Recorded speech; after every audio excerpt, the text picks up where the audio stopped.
ఏమంటున్నాడు రా ధనవంతుడిగాడు?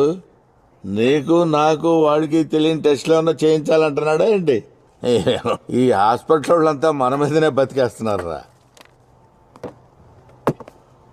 టెస్టులు ఏం అవసరం లేదన్నాడు. ఈ రాత్రి గడవడమే కష్టమంటున్నాడు.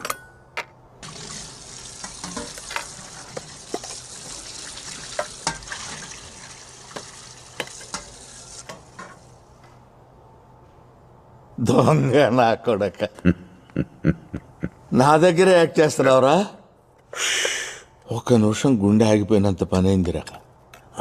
దుఃఖలా ఉన్నావంట. ఏమీ ఆలోచించకుండా ప్రశాంతంగా ఉంటే చాలన్నాడు. అరే, అది వాడంటున్నాడా నువ్వు అంటున్నావా? నేనే అంటున్నాను. దా తిను. ఆహా, చెల్లెమ్మ చేతి మెంతావకాయ